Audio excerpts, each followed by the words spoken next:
Hello student, standard 11th English medium, chapter number 13, current trends and technologies.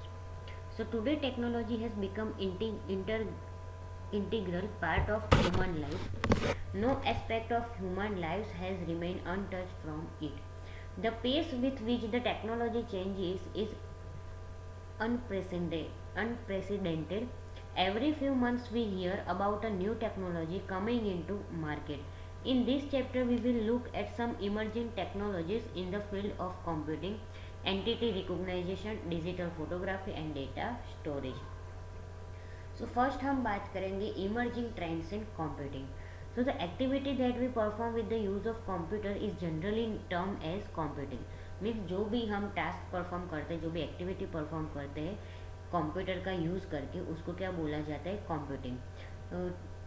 तो the activities में very from user to user. The uses of an electronic device capable of processing, storing and communicating with other devices becomes core of this activity. We all at some point of this must have come across the categories of computers. The categories include supercomputers, mainframe computers, mini computers, microcomputers and mobile computers. The first four categories require good amount of space for keeping the machine operational. Means हम लोग यहाँ पे आपको क्या दिया गया है? Categories दी गई है कंप्यूटर्स की, जो आपने एक बार तो पढ़ी ही होगी, like super computers, main frame computer, mini computer, micro computer. ये जो चार कंप्यूटर्स है, वो चारों कंप्यूटर्स के लिए क्या होता है? वहाँ पे आपको जगह रखनी पड़ती है. जो सुपर कंप्यूटर या मेन फ्रेम कंप्यूटर है, जो पहले के ज़माने में यूज़ होता था, तो वहाँ पे क्या होता था? पूरा एक रूम की जितनी उनको का क्या चाहिए थी? स्पेस चाहिए थी कंप्यूटर रखने के लिए.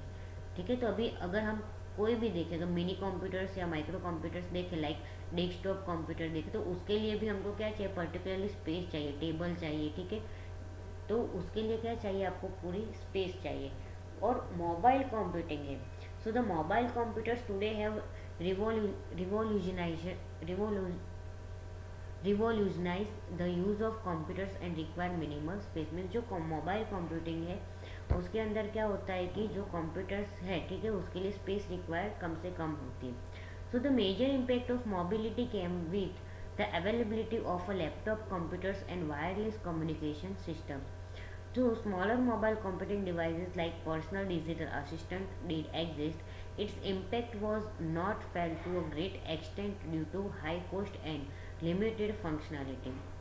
With availability of communication technologies like Bluetooth, Wi-Fi, GPS, etc., and cellular data service like global system for mobile communication, code division, multiple access, general packet radio service, and now third generation, the scenario has changed completely. Means जो हमारा mobile है, mobile के अंदर क्या availability आती है, यानी क्या चीज़ आती है.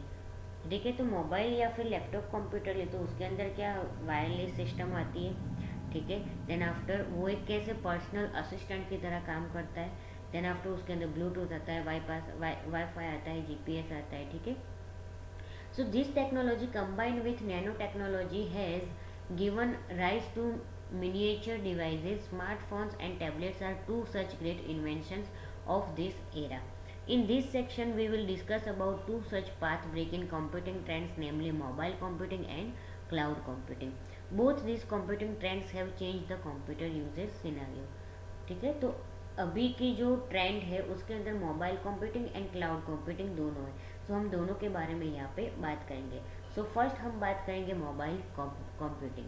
So smart mobile computing devices are indeed one of the game-changing products of recent times. The typical mobile computing device has three primary components: software, communication, and hardware.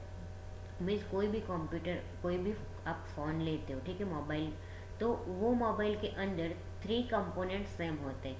Like software, means her phone में software आता ही है different. ठीक है.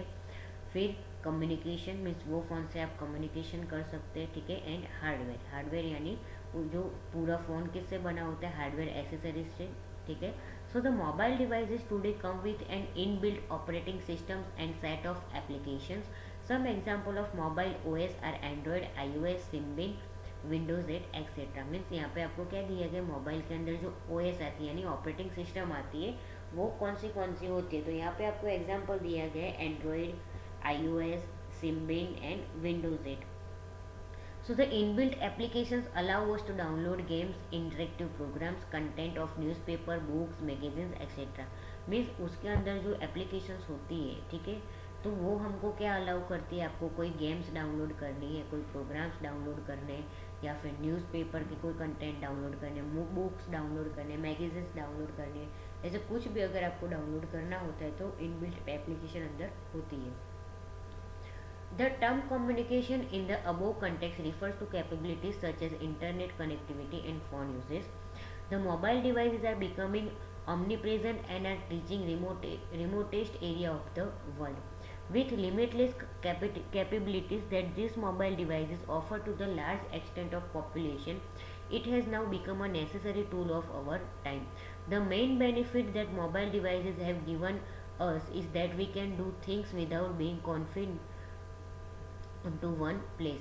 Previous to availability of this technology, person had to be present at a specific place.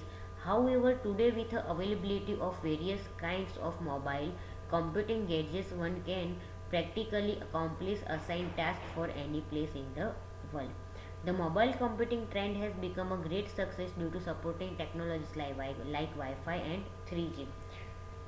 The technologies allow us to be connected to the rest of the world wherever we might be. They allow an access to uninterrupted connection to the World Wide Web and thus to a large pool of information. Some of the standard features that almost all mobile networks today support are short message service, general packet radio service, multimedia messaging service, Bluetooth and wireless application protocol. These services combined give use a set of applications that can be used by users. Let us have a brief look at some of these technologies. Means अभी जो भी हम use कर रहे हैं, ठीक है, कोई भी फ़ोन, तो उसके अंदर हमको क्या मिलता है कि ये जो फीचर्स सारे होते हैं, ठीक है, वो डिफरेंट टाइप्स ऑफ फीचर्स होते हैं। SMS होता है, GPRS होता है, MMS होता है, ठीक है। देन आफ्टर वाईफाई, सो वाईफाई के बारे में सबको पता है, ठीक है। वाईफाई के अंदर हम क्या कर सकते हैं, वाईफाई के अंदर हम इंटरनेट यूज़ कर सकते हैं, ठीक है। तो उसके अंदर हमको कोई वायर